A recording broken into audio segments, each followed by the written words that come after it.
Imagine standing in a crowded medieval marketplace. The air smells of roasted meat, unwashed bodies, and burning pitch. Suddenly, the crowd erupts into cheers and guffaws. You push forward to see a man, stuffed inside a wooden barrel, studded with nails, being rolled down a hill. In another corner, a woman is locked in a cage, suspended above the town square, while children throw rotten vegetables at her. Sounds like something out of a twisted fantasy novel, right? But no, this was real life in the Middle Ages, a time when justice was as much about public humiliation and pain as it was about punishment. These weren't just penalties, they were performances designed to make an example out of anyone who dared to cross the line. And today, we're diving deep into 16 of the most bizarre, shocking, and downright unbelievable punishments from medieval Europe. You won't just hear the history, you'll see how brutal and theatrical these sentences were. So, grab your seat, keep your hands inside the cart, and let's roll into a world where justice was savage. The Middle Ages, roughly from the 5th to the 15th century, were a time of kings and castles, plagues and crusades, and some of the strangest punishments ever dreamed up by human imagination.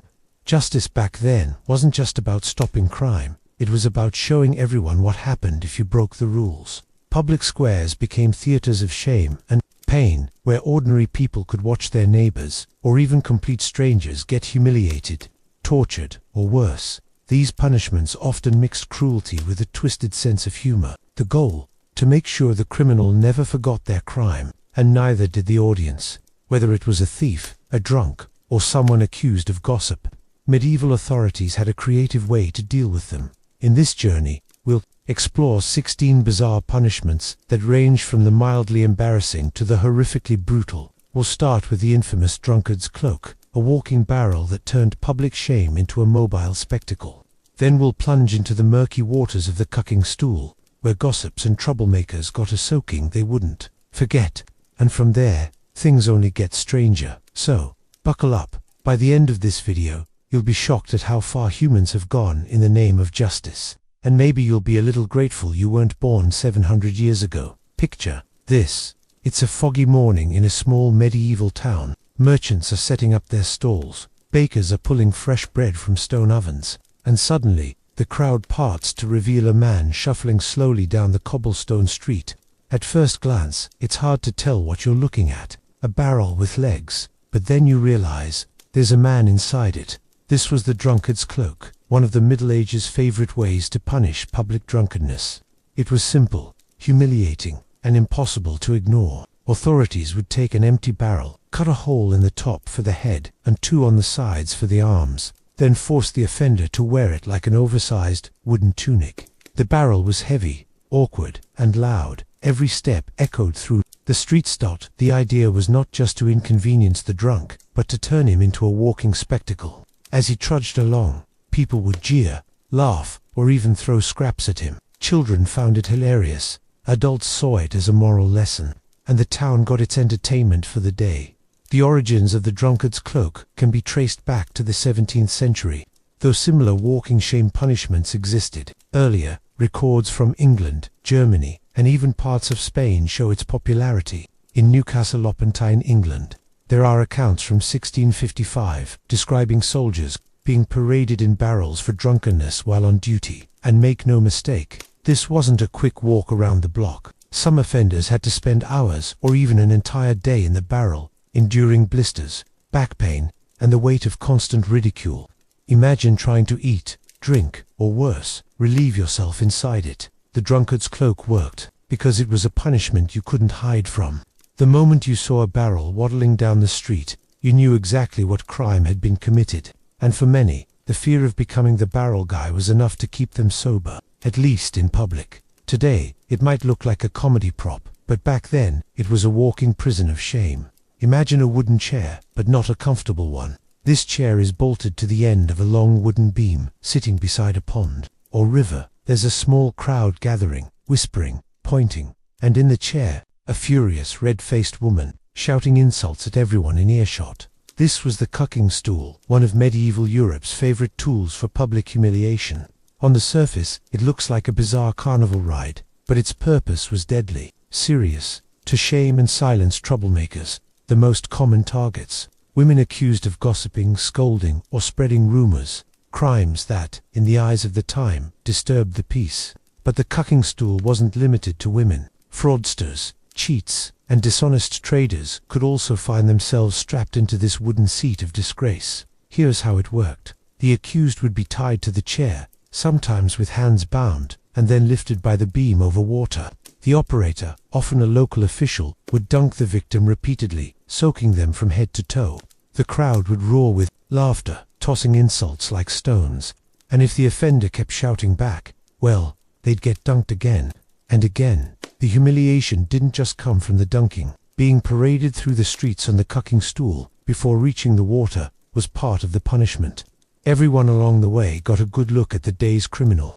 Some towns even rang a bell to announce the spectacle, drawing bigger crowds. This practice dates back as far as the 13th century and was recorded in England, Scotland, and colonial America. In some places, the cucking stool evolved into the ducking stool, a more refined and often more dangerous version where the chair was permanently fixed over water for maximum effect. The punishment was as much about entertainment as justice. For onlookers, it was a break from daily life, a living theater of shame. For the accused, it was cold, humiliating, and unforgettable. In today's world, the idea of tying someone to a chair and dunking them in public seems absurd, even cruel. But in the medieval mindset, the cucking stool was a way to wash away bad behavior, quite literally. And if you were unlucky enough to sit in it, you knew one thing for certain. The water wasn't the only thing that would leave you cold. Picture this: a bustling medieval market square, merchants calling out their prices, the smell of fresh bread, clanging of blacksmiths' hammers, and then a strange sound cuts through the noise. At first, it seems like someone's playing a flute badly, very badly. But as you push through the crowd, you realize the truth. The musician isn't playing at all.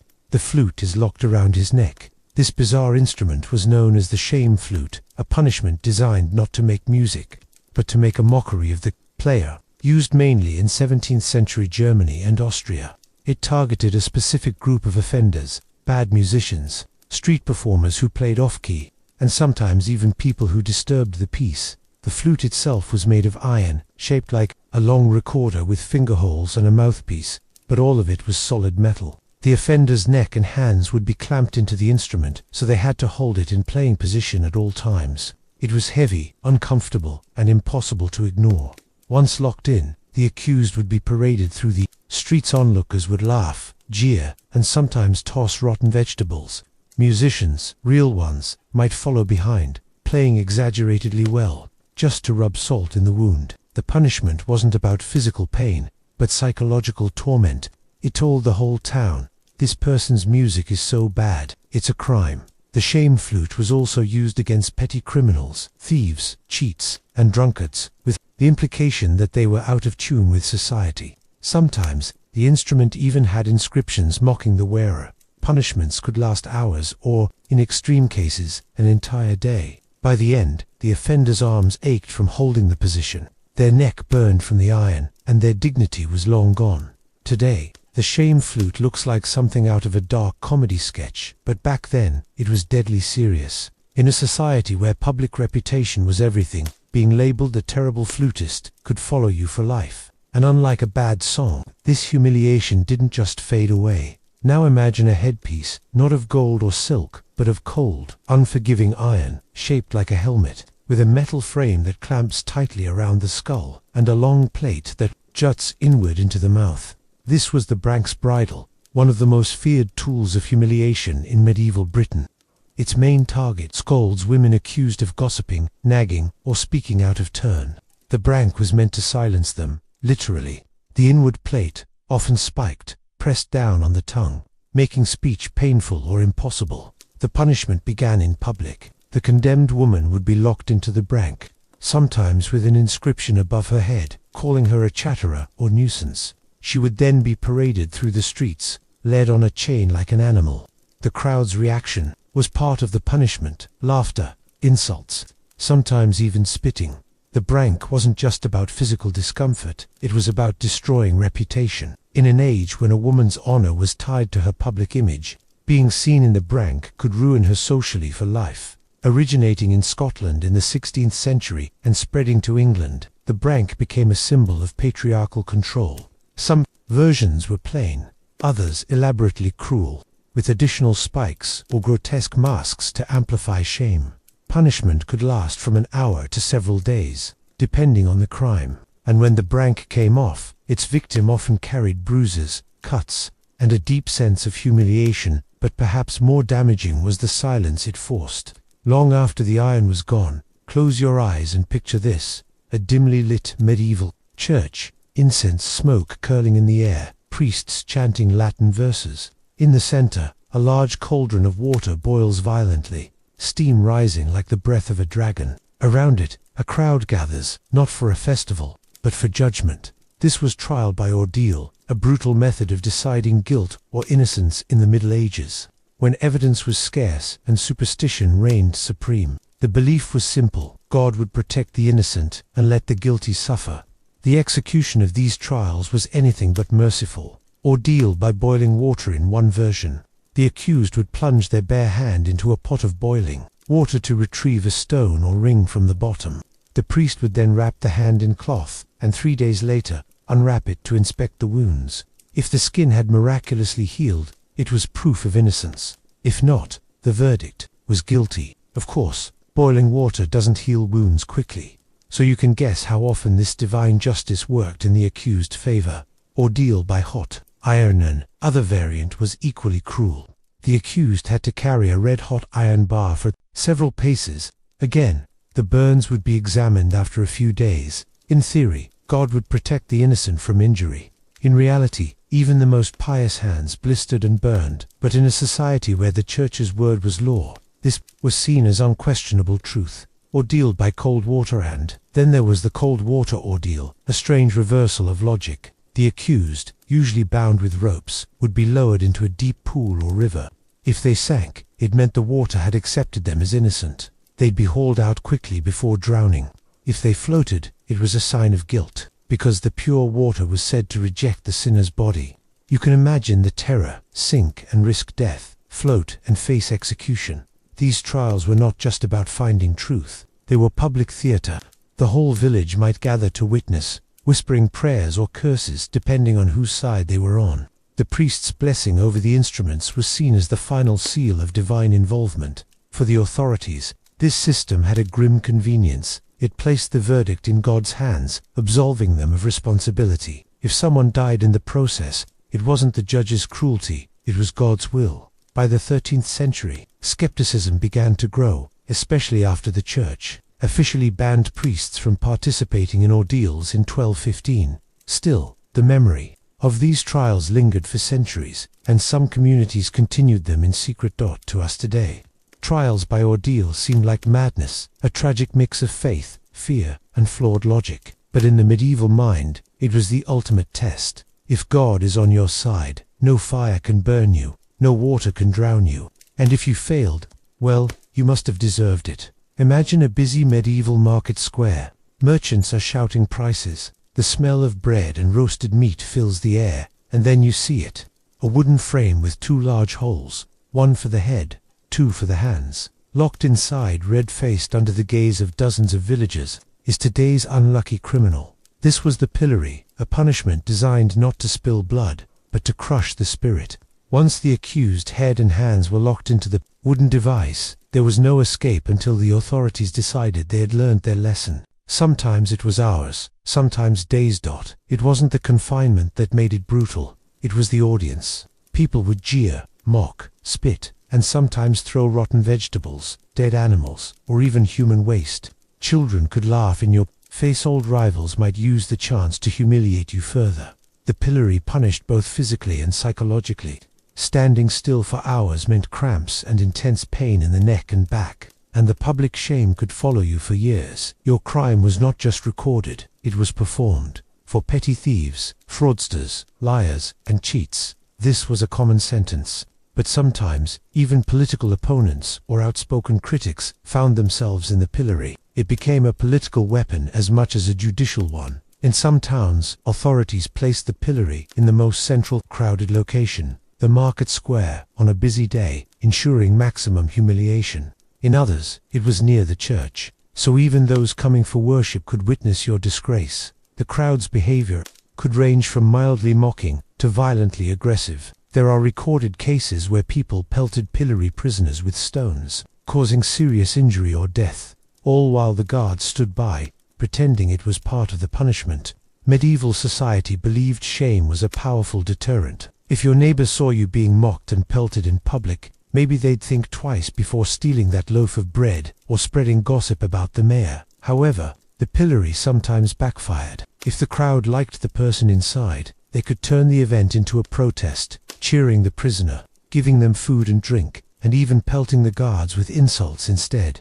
This turned the spectacle into an awkward embarrassment for the authorities. By the 19th century, the pillory fell out of favor in much of Europe. Some nations replaced it with prison terms, others with fines. Today, you might still find pillories as tourist attractions, their wooden frames standing quietly in historic squares. A grim reminder of a time when justice meant turning punishment into a public show. For the medieval crowd, it was free entertainment. For the person inside, it was a long, painful, humiliating lesson in just how cruel society's judgment could be. In the Middle Ages, punishment didn't always require elaborate devices or long drawn-out trials. Sometimes, the simplest tools, a whip, a rope, a strong arm, were enough to deliver the message. Whippings were among the most common forms of corporal punishment, and they came in many variations. One of the most infamous was the whipping carousel.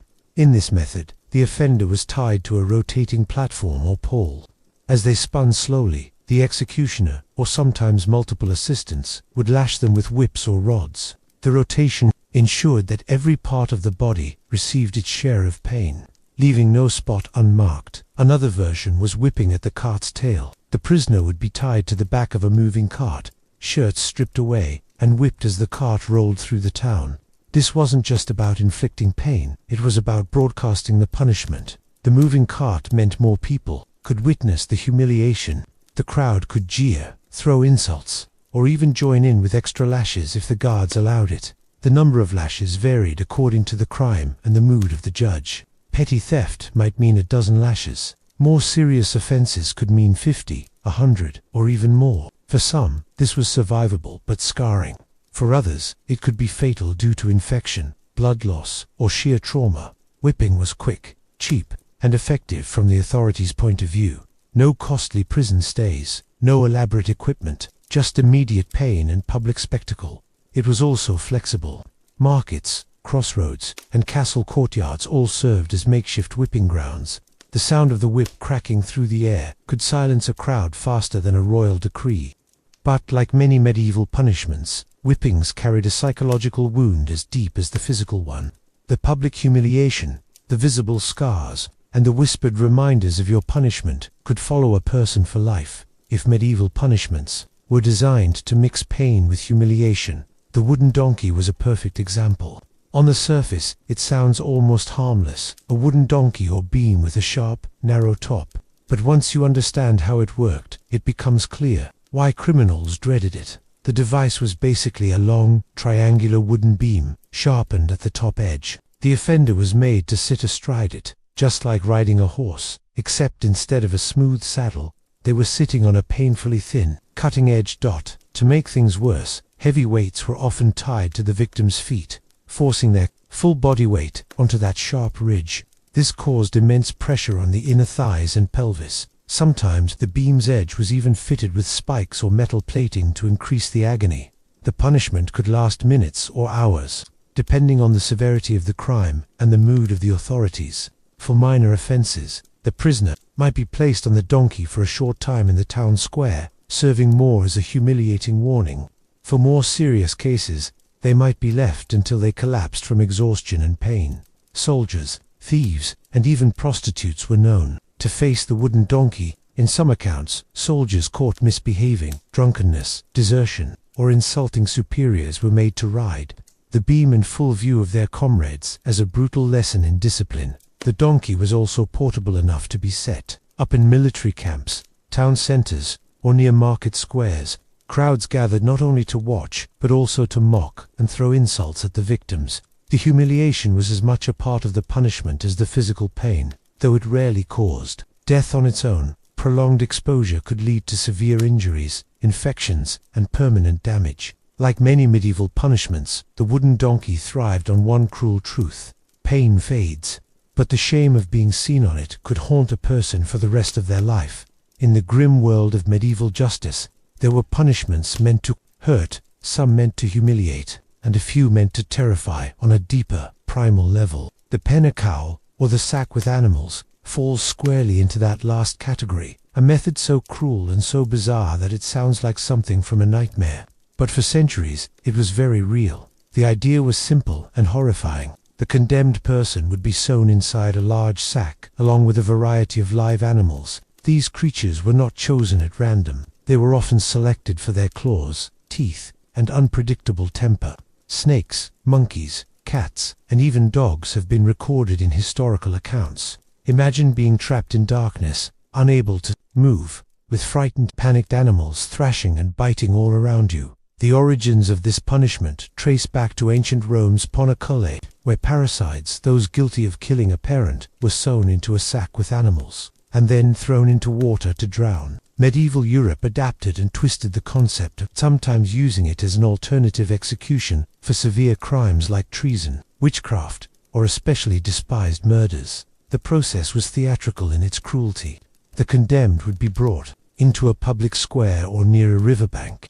The sack, often made from heavy canvas or leather, would be laid open, and the animals, already agitated, would be forced inside. The prisoner, bound hand and foot, would then be stuffed into the same sack, unable to defend themselves from the biting, scratching chaos within. In some regions, the sack was immediately sewn shut and tossed into a river or lake, ensuring a combination of drowning and animal attacks in the victim's final moments. In other cases, the sack was left on land for a time, the prisoner's muffled screams and the frantic movements inside becoming a spectacle for onlookers. For the medieval mind, this wasn't just justice, it was symbolic retribution. The animals represented the wild, unnatural crime committed by the prisoner, and being confined with them was seen as a fittingly unnatural fate. Accounts differ on how often this punishment was actually used, but the psychological terror it inspired was enormous. Even the threat of the penna-cowl could be enough to force confessions. No one wanted to die in such a confined, nightmarish struggle, torn between suffocation, drowning, and the unpredictable fury of frightened animals. Some historical sources describe particularly cruel variations. In one version, the sack would be hung from a tree for hours before being submerged, prolonging the agony. In another, hot coals were placed near the sack to make the animals more frantic. There are even tales of poisonous snakes being added to ensure a faster, though still horrific death. By the late Middle Ages, the penna-cowl had largely faded from regular use in Europe, replaced by more efficient executions like hanging or beheading. But in folklore and historical memory, it remained a symbol of ultimate justice for crimes that society could neither forgive nor forget. Today, historians debate how widespread the practice really was. Some suspect that its presence in medieval records was exaggerated for dramatic effect, a kind of psychological deterrent. After all, the mere description of the punishment is enough to chill the blood. For those living in medieval towns, though the message was clear, the law could reach into the darkest corners of the human imagination to make a point, and few points were made more vividly than sewing a person into a sack full of angry, clawed, and venomous creatures,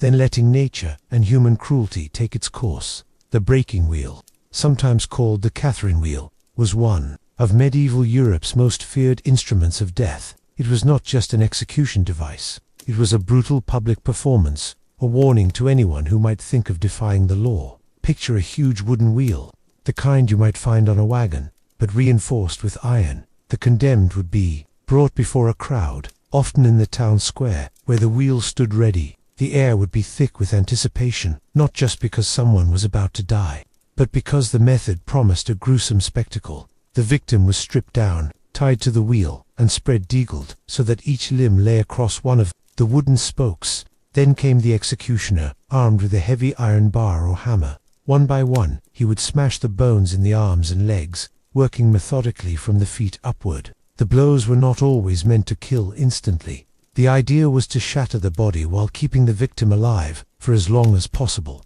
In some regions, executioners followed strict break orders, striking certain bones first to prolong suffering. After the breaking was complete, the shattered body might be woven through the spokes of the wheel in a grotesque display. The wheel would then be hoisted up on a pole for all to see, sometimes left for days as a rotting reminder of the law's power. There were variations in how the breaking wheel was used. In harsher cases, the blows were delivered to vital areas, the chest or head, for a quicker death, followed by the display. In more sadistic executions, the condemned might be kept alive for hours, even overnight, their mangled bodies slowly giving way to shock and blood loss. This punishment was reserved for crimes deemed especially heinous, murder combined with robbery, treason, or mass killings. The breaking wheel was meant to be more than execution. It was erasure, turning a human being into a twisted, broken warning. Sometimes, a mercy blow, the coup de grace, was given early to end the suffering, usually a final strike to the chest or head. But this was entirely at the discretion of the executioner, and mercy was not always part of the show. The wheel's association with Saint Catherine of Alexandria, who, according to legend, was sentenced to die on one but miraculously broke it, gave it the alternate name Catherine Wheel. Over time, the wheel became both a symbol of martyrdom and a reminder of state cruelty. By the 18th century, the breaking wheel was falling out of use, replaced by faster, more humane methods. But in its time, it was unmatched in its combination of slow death, public humiliation, and visual horror. Even today, just hearing the name evokes a chilling image: the creak of the wood, the gasps of the crowd, and the dull, sickening thud of iron meeting bone. In medieval Europe, not all punishments ended in a single day. Some were designed to cling to you, marking you as a criminal long after the sentence was carried out.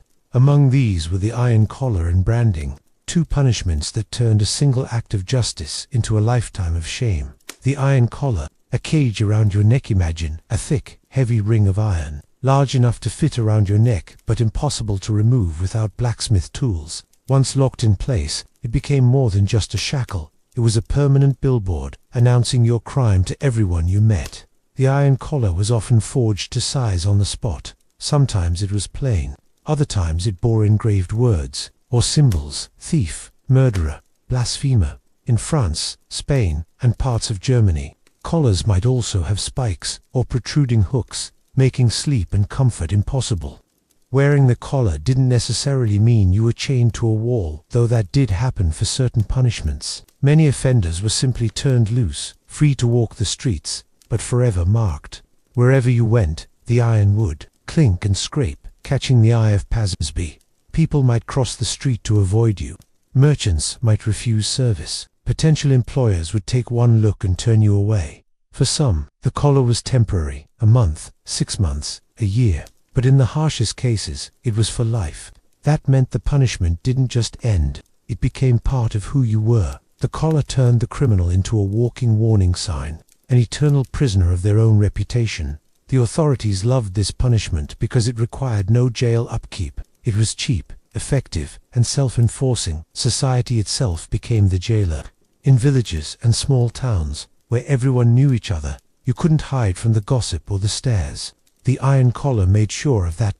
Branding pain, that leaves a permanent scar. If the iron collar was about visibility, branding was about permanence. Branding used red-hot irons, pressed against the skin to burn deep marks, letters, symbols, or even full words into the flesh. Executioners heated iron rods in open flames until they glowed orange. The condemned would be restrained, held down or tied, while the iron was pressed against their skin. The sizzle and smell of burning flesh would fill the air, often drawing gasps or cheers from the crowd.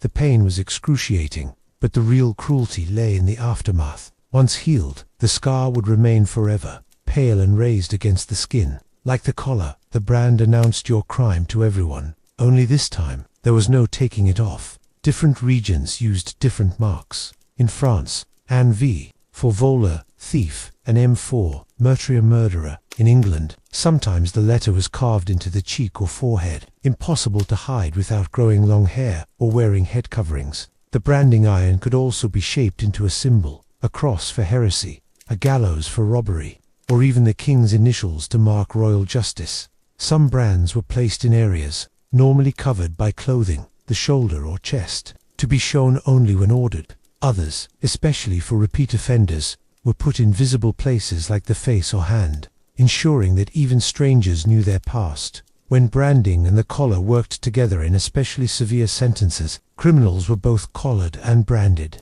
This doubled the humiliation, the collar for daily life, the brand for eternity. You could theoretically remove the collar one day, but the brand would still shout your past every time you rolled up a sleeve, or brushed hair from your face. Some cases even involved public parading. A branded criminal, still wearing their iron collar, would be walked through the market square, or made to stand at crossroads, so that everyone could get a good look. The social death sentence. Both the iron collar and branding were forms of social death. You might physically survive your punishment, but your life as you knew it was over. Friends disappeared. Family ties strained or broke entirely. Marriage prospects almost zero. Work opportunities nearly impossible unless the employer was desperate, or equally ostracized. Criminals sometimes fled to cities, hoping to disappear into the crowd, but collars and brands made that hard. In some places, authorities kept lists of branded individuals, making it illegal for them to travel without permission. Others ended up in criminal gangs because lawful work was no longer an option. Resistance and removal, of course. Human ingenuity doesn't sleep. Some people managed to saw through their collars or pry them open in secret, but getting caught meant harsher punishments or even death. As for brands, there were attempts to disguise them: makeup, hair, scarves, even deliberate scarring to blur the letters, but complete removal was rare. By the 18th century, changing attitudes toward punishment and the rise of prisons began to phase out branding and collars. They were seen as too barbaric, too public, but in their time, they were as effective as any jail cell at keeping criminals in check, because they worked on the most basic human fear, being permanently cast out of the community. The legacy: the iron collar survives only as a museum relic, a rusted ring sitting behind glass. Branding still exists in some parts of the world, but it's rare and widely condemned. Yet the concept marking someone for life hasn't entirely vanished. Criminal records, online mugshots, and digital blacklists are modern echoes of the same idea.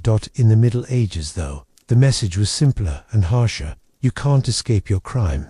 We will make sure of it. In the brutal legal codes of the Middle Ages, theft wasn't just a crime, it was an attack on the order of society itself. In an age when most people owned very little, stealing a loaf of bread could mean taking away someone's survival for the day. And so, the punishment had to be just as severe, not only to repay the debt, but to send a clear message: steal, and you will lose the very tools you used to commit the crime. That tool, your hands. Origins and legal backing: amputation as a penalty for theft had roots in both secular and religious law.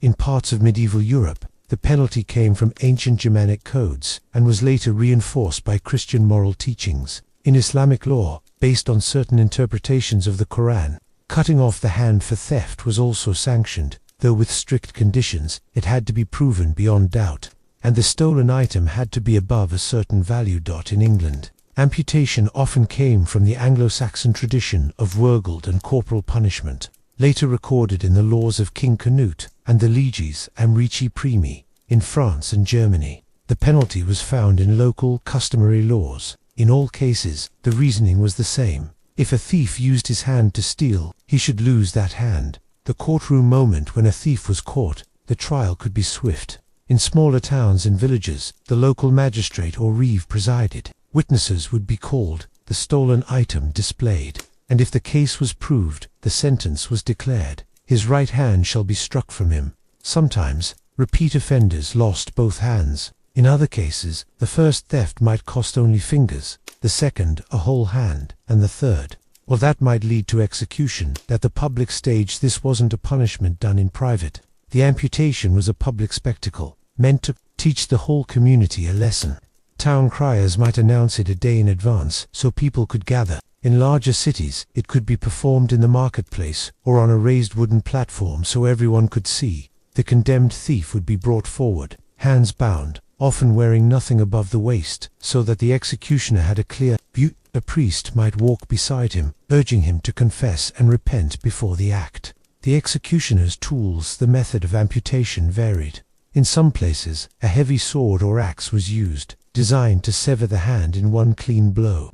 Elsewhere, a large chisel and mallet were employed, the thief's wrist placed on a block of wood, the chisel set just above the joint, and the mallet brought down with brutal force. If the punishment was for fingers, a smaller blade or knife might be used. Though smaller did not mean less painful. To prevent the thief from jerking away, assistants might hold him down. In some towns, the condemned was strapped to a post, or even locked in stocks so he could not move. The moment of the cut, the crowd would hush or jeer as the executioner raised his blade. In some accounts, a drum beat marked the moment, the final strike falling in time with the last roll.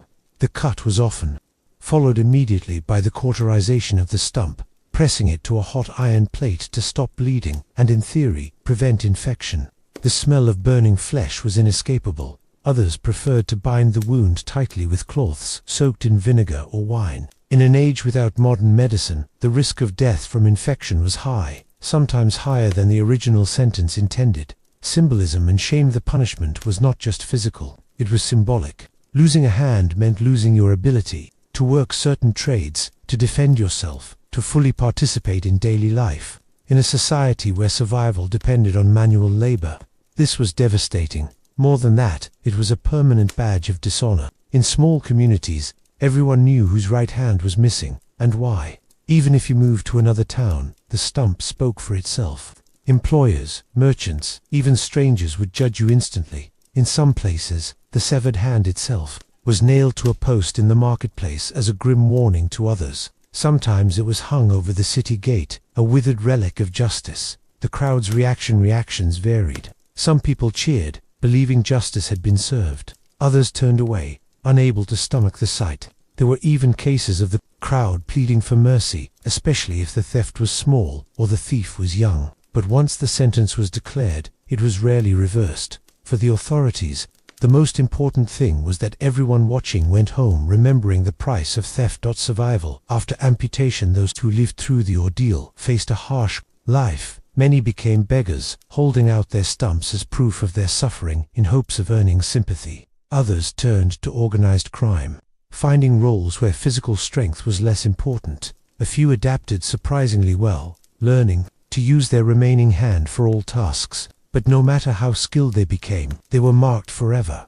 One of the most chilling accounts comes from London in 1575, when a man named Richard Lacey was caught stealing cloth from a merchant's stall. Witnesses swore they saw him slip the fabric under his cloak, and the court wasted no time. He was sentenced to lose his right hand at the city's Cheapside market.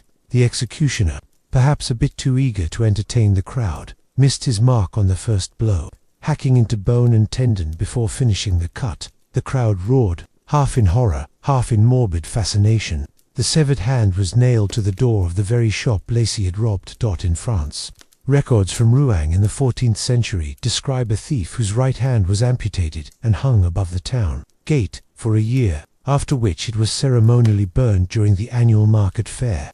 A macabre closure to his crime. Religious influence and exceptions. The practice had religious undertones in many regions. In Islamic law, amputation for theft, known as wad al-sarika, was conditional. The theft had to meet strict criteria. The stolen item had to be worth above a fixed minimum value. It had to be taken from secure storage. There could be no doubt about the thief's guilt.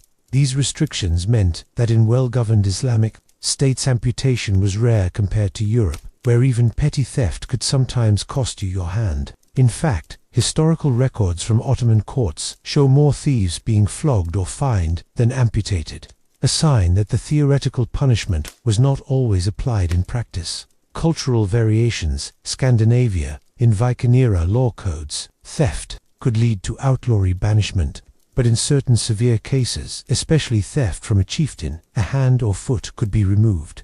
Russia, under the Russkaya Pravda, early Russian law, severe thefts could lead to mutilations, though cutting off noses and ears was more common than hands. India, in some princely states, amputation for theft persisted into the 18th century, with thieves sometimes losing fingers first as a warning, before a whole hand was taken. The psychological punishment. The amputation wasn't just about making the thief physically incapable of stealing, it was about branding the soul. A handless man was a living warning sign.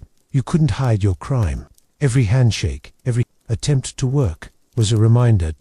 In smaller communities, the stigma could be worse than the injury itself. People whispered, children stared, potential employers turned you away. If you were lucky, a relative might take you in, but even then, trust was gone. Economic and social fallout for laborers. Losing a hand meant losing their livelihood. Blacksmiths, carpenters, farmers, all relied on manual skill. Begging became the only option for many. Some thieves found darker paths. There are accounts of amputees joining gangs that specialized in distractions and scams, where a pitiful, handless man would attract sympathy while his companions picked pockets in the crowd. In this way, amputation sometimes created the very criminal underclass it was meant to eliminate. Public memory and deterrence. Authorities believed the punishment worked. After a particularly public amputation in Bruges, 1457, chroniclers noted a drop in thefts at the annual fair. Whether this was due to actual fear or simply underreporting is hard to say, but the ruling class certainly saw it as proof of success. Still, there was always a moral debate simmering. Some priests argued that such punishments destroyed souls. Instead of saving them, a hand could not be restored, a man could not be rehabilitated. Better, they argued, to fine, flog, or imprison. But in times of famine or unrest, mercy was often the first thing to vanish. Executioners, craft-skilled executioners, prided themselves on clean cuts. A botched amputation could cause agonizing death from shock or infection, and if the thief died too soon, the authorities lost their living example. Some executioners used custom-built chopping blocks with grooves for wrists, ensuring the blade didn't slip. Others developed a precise angle of cut to reduce splintering of bone. These small details mattered, especially in front of a crowd. Survivors who defied the stigma history records a few remarkable cases of thieves who survived the punishment and rebuilt their lives. In Cologne, a man named Hans Geiger lost his right hand for stealing from a noble household. Years later, he became a left-handed scribe, producing beautifully illuminated manuscripts. Ironically, his work was sought after by wealthy patrons, some of whom may have once cheered at his amputation. In London, a one-handed baker named John Smythe became a local celebrity in the early 1600s for his ability to knead dough and bake bread entirely with his left hand. His bakery bore the sign of a single hand, and customers lined up to buy from the honest baker who learned the hard way.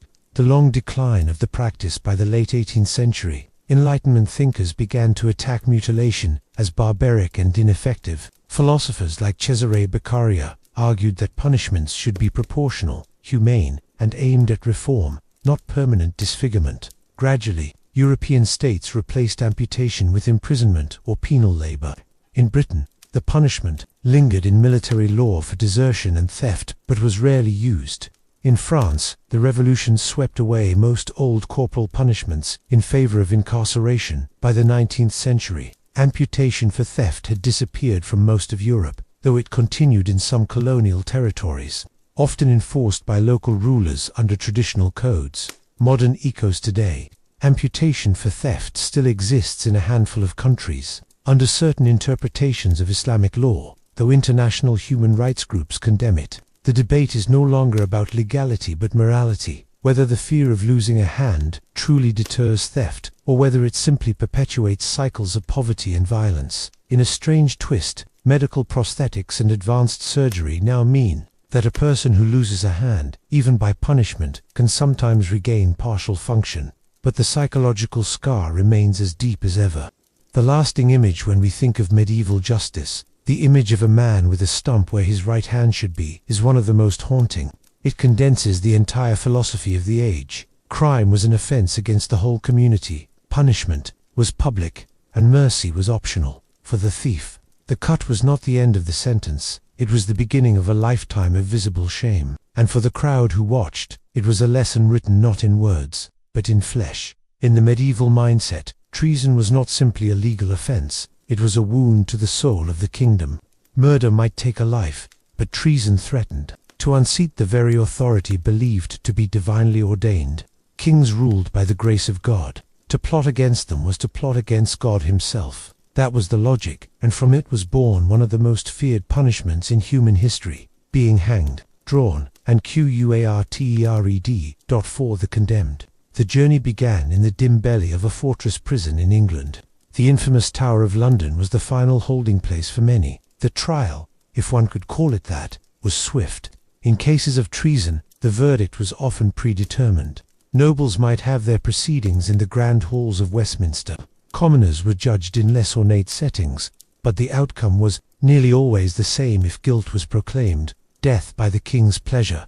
In the most humiliating and agonizing form possible, the judge's voice would ring out, reading the sentence in a form that seemed rehearsed, almost ceremonial. You are to be drawn to the place of execution, there to be hanged by the neck, cut down alive, your body to be opened, your entrails taken out and burned before you, your head severed from your body divided into 4 parts, and these disposed of at the king's pleasure. The words were not just instructions, they were a script of terror, spelling out each stage in grim sequence. Everyone in the chamber knew them by heart. The condemned man's knees might buckle, some spat defiance, some wept, but none escaped. The reality that their final hours would be as much public performance as punishment. The drawing begins at dawn on the appointed day.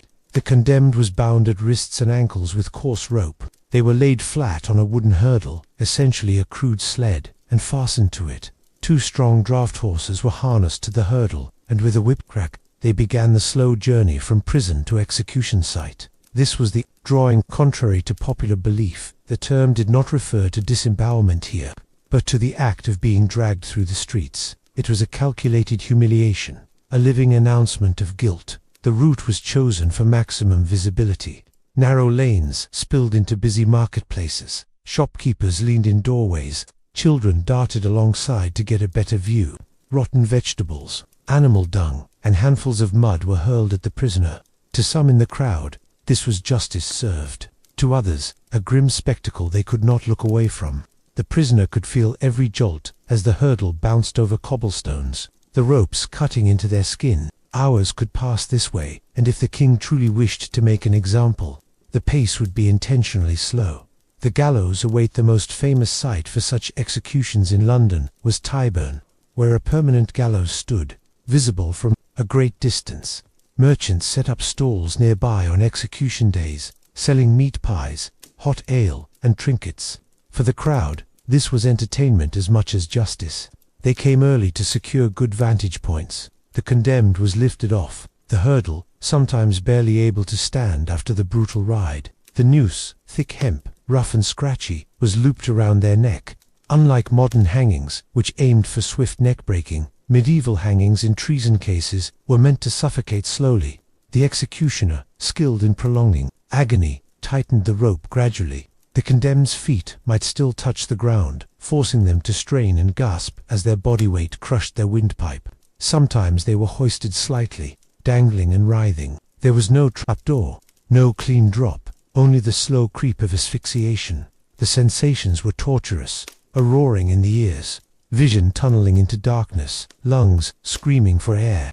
The body instinctively kicked and twisted, seeking relief. That would not come. The crowd watched closely, some silent, others jeered. Friends or family of the condemned often stood farther back, unable to intervene, clutching at each other in silent horror. Cut down alive just when unconsciousness began to close in. The executioner would cut the rope. The body collapsed in a heap, chest heaving, eyes bulging. The purpose was not mercy, it was to keep them alive for what came next. Assistants grabbed the prisoner, sometimes slapping them or dousing them with water to ensure they were conscious enough to feel what was to follow. They had survived the hanging, but only because their death was meant to be slower, more brutal, and utterly inescapable. The condemned, still gasping from the rope's embrace, had no time to recover. The executioner's assistants, often as feared as the man himself, dragged the limp but conscious body to a wooden block or sturdy trestle table. The prisoner's wrists and ankles were bound wide apart, stretched so the torso was fully exposed. This was not only to immobilize them, but to present them to the audience, like a grotesque living exhibit. The knife, and the first cut from a leather sheath. The executioner drew a long, narrow-bladed knife, honed not for quickness, but for control. Its edge glinted in the morning light, already nicked from countless prior uses. He began with a shallow incision just below the sternum. The prisoner's body convulsed as the first wave of pain tore through them, a shock so sharp it momentarily silenced the crowd. But silence didn't last. Some spectators leaned forward, eyes wide with morbid fascination. Others turned away, muttering prayers. The cut lengthened, the blade slicing downward toward the navel. Blood welled and ran in rivulets. The executioner worked with methodical precision. This was as much theater as punishment. He reached inside with bare calloused hands, feeling for the loops of intestine. The public disembowelment air filled with the sharp, metallic tang of blood and the nauseating stench of ruptured bowels. The prisoner's screams turned into ragged gasps. A ripple passed through the crowd. Some pressed handkerchiefs to their noses. Others jeered more loudly, feeding off the horror. One by one, lengths of glistening intestine were pulled into view, draped across the executioner's arm like some macabre garland. Each movement of his hand drew fresh agony from the condemned, whose body bucked against the restraints. The executioner's assistant stepped forward with a small brazier, glowing coals already crackling within. Onto these embers, the first loops of intestine were dropped, sizzling instantly. The smell of burning flesh mingled with the acrid smoke, curling into the clear sky. This act had deep symbolic weight. Burning the entrails before the prisoner's eyes was meant to destroy the part of them thought to hold courage and resolve. Medieval audiences understood it as the literal annihilation of the traitor's inner strength, the heart and the head. When the condemned's voice was reduced to choked sobs, the executioner made the final plunge into the chest cavity. This was dangerous work. The heart was to be removed while it still beat. He reached in, groping past ribs slick with blood, then withdrew the organ, pulsing weakly in his fist. For the crowd, this was the climax. He held it aloft, announcing in a booming voice, "Behold, the heart of a traitor." Some roared approval. Others crossed themselves, as though warding off evil. The heart was then tossed into the brazier, joining the blackened remains of the entrails, with the prisoner now beyond pain, shock and blood loss, rendering them barely conscious. The next stage began. The head was the ultimate symbol. A heavy axe, its blade worn from repeated beheadings, was brought forward. The executioner positioned the limp neck over the block. In one or two great swings, the head was severed. It was lifted high for all to see, blood streaming down the executioner's arm. Quartering the body, what remained was no longer the man, it was a message. The body was laid flat once more, and the executioner began the grim process of quartering, cutting it into 4 distinct parts. This required brute strength. Bone and sinew resisted even the sharpest steel. Assistants held the limbs taut while the axe bit through joints and cartilage with wet cracks. Each quarter was carefully wrapped in coarse cloth, to be sent to different corners of the realm. The symbolism was clear. The reach of the kings. Justice extended to every shire and market town. There was no corner of the land where treason could hide. The Desplather head, meanwhile, was prepared for its final journey. Executioners often dipped severed heads in tar to slow decay and discourage scavenging birds. Once treated, it was mounted on a tall spike. In London, the most infamous display point was London Bridge, where a forest of such grim trophies greeted travellers entering the city. Heads of traitors could remain there for years, the features slowly blackening and shrinking under the elements, a warning to all who passed beneath. The 4 quarters were dispatched by mounted couriers to be nailed or hung in public spaces, above city gates, at busy crossroads, on the walls of key castles. In each location, the message was the same: this is the price of disloyalty. The crowd disperses by now. The festive air of the morning had thinned. The pies and ale were gone, the vendors packing away their stalls. Some spectators wore smug expressions, satisfied that justice had been done. Others left more quietly, haunted by what they had seen. Children clung to parents, eyes wide, processing a reality both terrifying and mesmerizing. For the authorities, this was a success.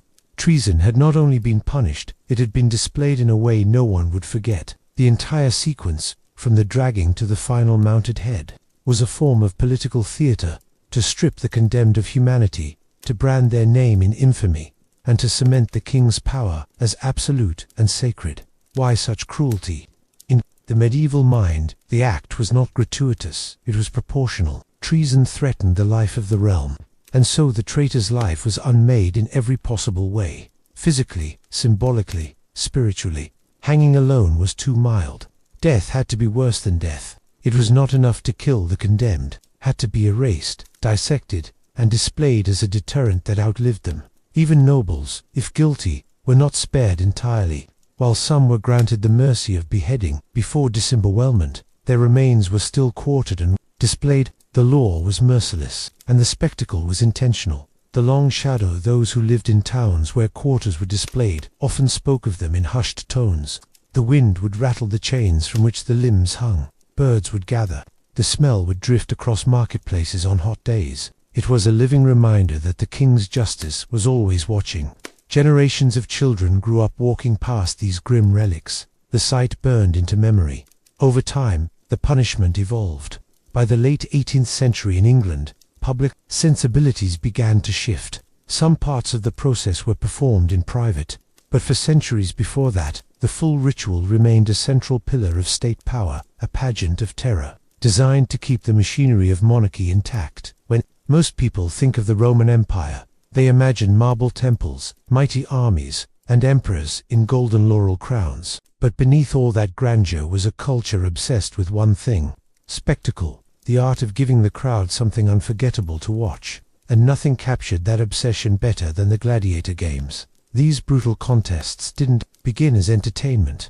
In fact, the earliest gladiatorial fights were more ritual than sport, born from a strange mixture of religion, war, and death. Around the 3rd century BCE, in the region of Campania in southern Italy, funerals for wealthy nobles sometimes included munera, ceremonial combats meant to honor the dead. The belief was that spilling blood could appease the spirits of the afterlife and ensure the soul's safe passage. At first, these were small affairs. A handful of slaves or prisoners of war would be forced to fight in a dusty courtyard, surrounded by the mourners. The purpose wasn't public entertainment, it was sacrifice. But the Romans, ever pragmatic, noticed something. People enjoyed watching what began as a somber ritual started to become a performance. By the late Republic, politicians saw the potential.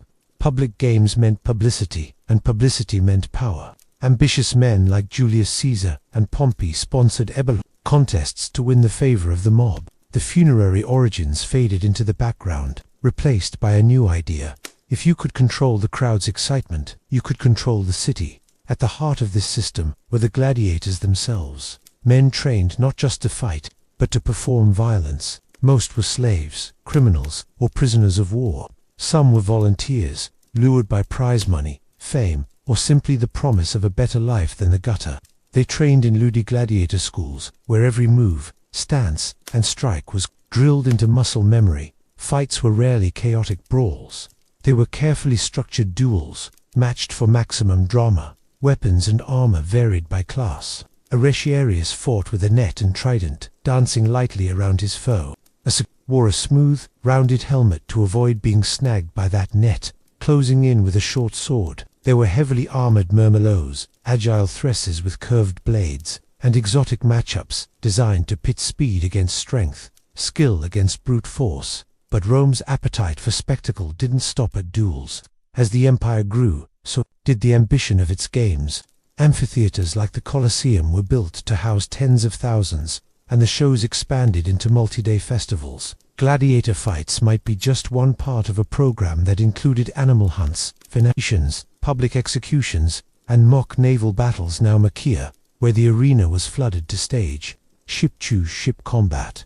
The crowds were central to all of this. Romans didn't just watch, they participated. They cheered, booed, and even decided the fates of wounded gladiators with a thumbs-up or thumbs-down gesture, though historians still debate exactly what that meant. Emperors courted this approval, knowing that a satisfied crowd was a quiet crowd. The poet Juvenal famously called it panem et circenses, bread and circuses, meaning the people could be kept docile with free food and entertainment. Yet, for all their brutality, the games were more than mindless slaughter. They were woven into Rome's identity, a reflection of its values, contradictions, and love of drama. Honor, skill, and courage were celebrated even in the bloodiest moments. Gladiators could become celebrities, their images sold on pottery and graffiti, their names chanted by tens of thousands. Some won their freedom, marked by the gift of a wooden sword called the rudis, a symbol that their days in the arena were over. Still, beneath the glamour lay harsh truths. Most gladiators died young, cut down not just by rivals but by the relentless grind of a system that fed on human lives. The games consumed thousands each year, sustained by a steady supply of the conquered and the condemned. To the Romans, this wasn't cruelty, it was part of the natural order, a display of dominance that mirrored their empire's military conquests. Over time, the scale and frequency of spectacles grew so large that they became political weapons. Emperors like Commodus even stepped into the arena themselves, fighting in staged bouts to display their prowess. Though these contests were heavily rigged in their favor, the emperor's presence blurred the line between ruler and entertainer, showing just how far Rome's obsession with spectacle had come from those humble, grim funeral games centuries before. By the dawn of the imperial era, gladiator contests had transformed into Rome's greatest public stage. What had started as a private ritual for the dead had become a living, roaring machine, fueled by politics, money, and the insatiable hunger of the crowd. And yet, this was only the beginning, because Rome's obsession with public spectacle would not stay confined to the arena. Over time, the games would evolve, adapt, and take forms even more ambitious, dangerous, and extravagant, pushing the limits of what a society could justify. In the name of entertainment, by the height of the Roman Empire, the gladiator games had reached a scale that would have been unimaginable to the early Campanian funerals from which they were born. The Colosseum, completed in 80 CE under Emperor Titus, stood as the ultimate stage, an engineering marvel capable of holding over 50,000 spectators. Beneath its sandy floor lay a labyrinth of cells, cages, and machinery. Trapdoors could release wild beasts in an instant. Lifts and pulleys could raise entire set pieces, transforming the arena into forests,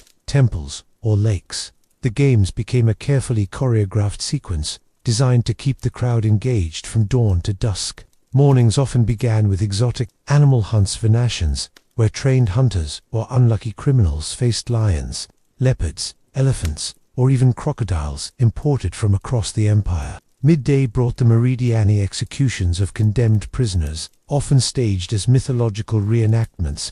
If the myth of Orpheus called for a man to be torn apart by beasts, then Rome made sure to deliver it literally. But the true centerpiece remained, the gladiator combats in the afternoon. These were the events people waited for, the moments when the tension in the air shifted from morbid curiosity to electric anticipation.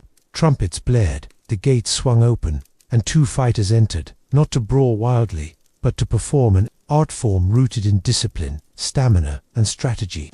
The crowd wanted a fight worth remembering, not a quick slaughter. A good match could last minutes that felt like hours.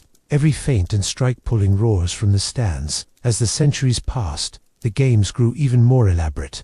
Emperors competed to outdo their predecessors in scale and spectacle. Emperor Trajan celebrated his victory over Dacia with contests that reportedly lasted for 123 days, involving thousands of gladiators and animals. Emperor Commodus took personal participation to a level that shocked even his own people.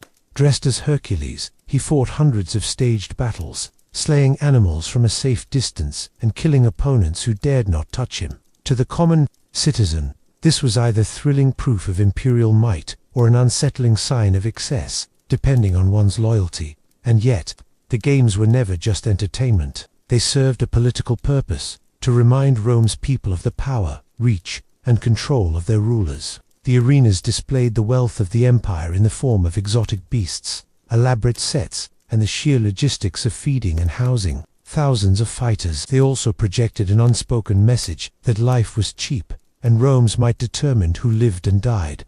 The decline of the games began slowly. By the 3rd century CE, the empire faced mounting crises, economic troubles, political instability, and constant warfare. Funding grand spectacles became harder, and the steady supply of gladiators from conquered lands dwindled as Rome's borders faltered. At the same time, cultural shifts were taking place.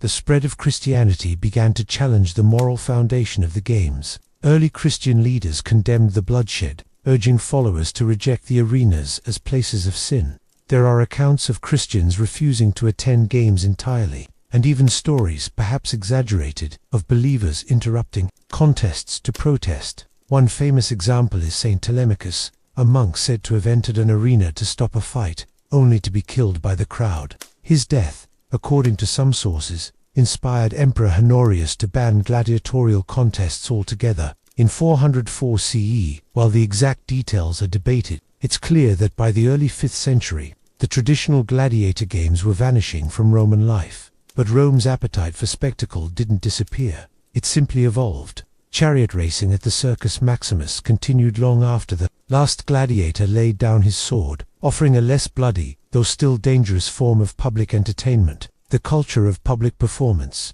mass gatherings, and political theater persisted, adapting to new forms as the empire shifted into the medieval world. Interestingly, echoes of the gladiator spirit survived in other cultures long after Rome's fall. In the Byzantine Empire, wild beast shows and staged combats still took place on occasion, though without the formal gladiator schools of the West. In medieval Europe, the idea of martial spectacle re-emerged in the form of tournaments. Knights competed in jousts and melees that, while not meant to be lethal, carried the same air of pageantry and controlled violence that had once filled the Colosseum. Even public executions in the medieval and early modern eras carried a strange kinship to the Roman arena, staged as public events.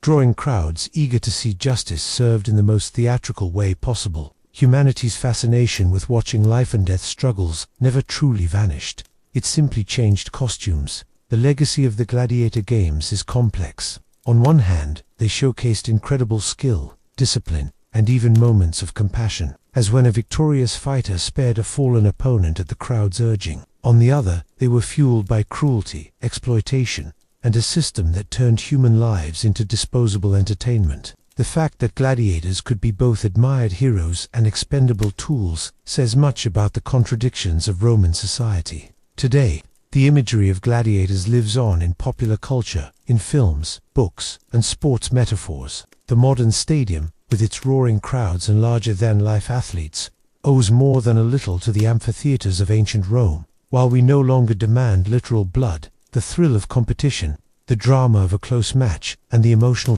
power of the crowd's roar remain deeply familiar. The story of the gladiator games is ultimately the story of how spectacle can shape a society for better or worse. It began as a solemn rite to honor the dead, grew into a massive engine of politics and entertainment, and finally transformed into a cultural memory that still influences how we gather, cheer, and witness performance today. Rome may have fallen, but in every arena, stadium, or stage where people come together to watch others compete, a shadow of the Colosseum still lingers. The journey of the gladiator games reminds us of a powerful truth. Societies often reveal their deepest values through the spectacles they create.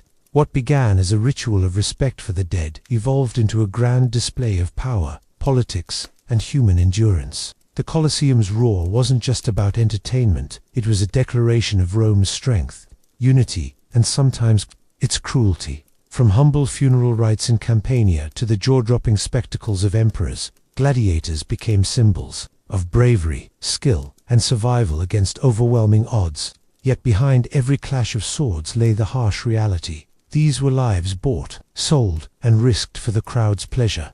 In remembering them, we face an uncomfortable question. How different are we today, when we still gather in massive arenas, hungry for spectacle, even if the stakes are no longer mortal? The moral is clear. Entertainment has the power to inspire, but also to desensitize. It can unite people under a shared experience, or distract them from deeper truths. The story of the gladiators is a warning that when the thirst for spectacle overshadows empathy, we risk losing sight of our humanity. If you enjoyed exploring the brutal yet fascinating world of Rome's arenas, make sure you like, subscribe, and share this video. Your support helps keep history alive and told as it truly was. And don't miss our next episode, where we dive into the chilling world of the most bizarre medieval torture devices you've never heard of. A journey through the dark ingenuity of the Middle Ages, where pain became both punishment and performance. Trust me, you won't want to miss the twisted inventions humanity once called justice.